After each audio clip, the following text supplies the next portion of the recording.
We are joined in Paris by Eric Roux, a senior member of the Church of Scientology and a spokesman for the organization. Thank you so much for being with us. The court has made its disapproval extremely clear.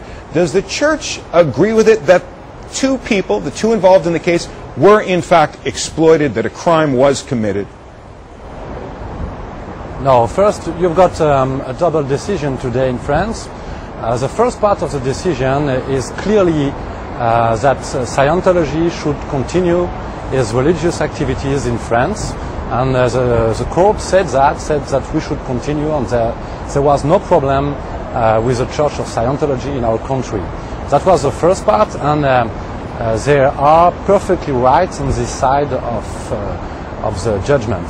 On the other part, you have had a lot of political and mediatical pressure around the trial, and we think that this is really a modern inquisition, and that this is really dangerous for the freedom of religion in our country, and for sure we do not agree with that, and we will go to appeal right now. Well, let me jump in on that very note, because the court seems to uphold the freedom of religion. It says, though, that in the case of a woman who was forced by her employer to take courses from the Church of Scientology and then ultimately fired, or a woman who said that at a period of psychological weakness she was pressed to spend 20,000 euros in the church, in both cases there seems to have been not any question about freedom of religion, but about exploitation of two individuals.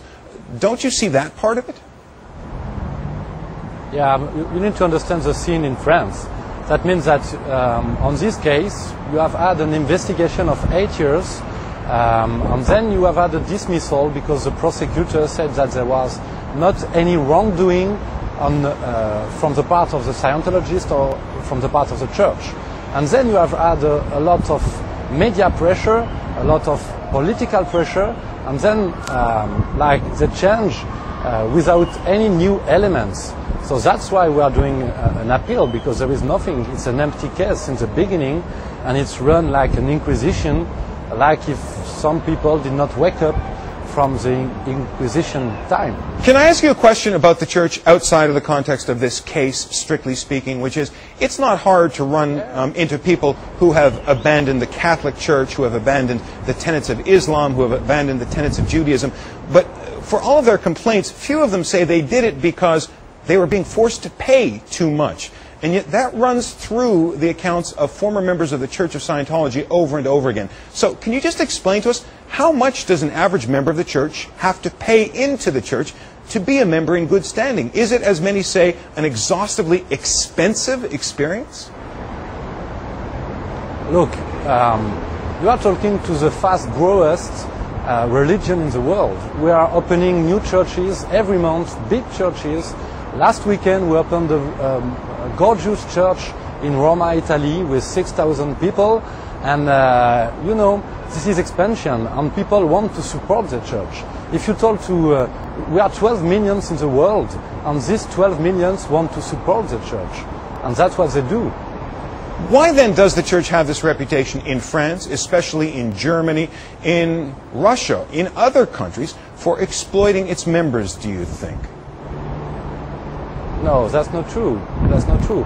If you look in Europe, you have, the France is really a special case, which is looked at like a really violation of human rights, fundamental human rights. You have in Spain, we had the recognition, even in the UK is going well, in Sweden, in all the countries of Europe, everything is going fine. And you have in France a clique of anti-religious extremists that are making a lot of noise. But that is not what is thinking people. You know, people in the streets, they ask questions about Scientology. Now, the judge in this case praised the church for changing some of its practices. Will the church change any more because of this ruling, because of the legal scrutiny in France, or is it essentially going to be business as usual? Will the church continue in just the same way? No. The judge in the court said that she was seeing that the church was doing a lot of efforts to progress, and she noted that. That's what we are doing. You know, we are a church in constant evolution. We are trying to make the books available for all. We translated them in 50 languages. Today there is a demand for Scientology which is enormous, and that's what she noted, and she acknowledged that. However, that does not change the fact that if you look at the case himself, you have prosecutors which did this investigation of 8 years saying that there is not any wrongdoing. That's the point. The case continues. Eric Roux of the Scientology Celebrity Center. Thank you so much for talking with us.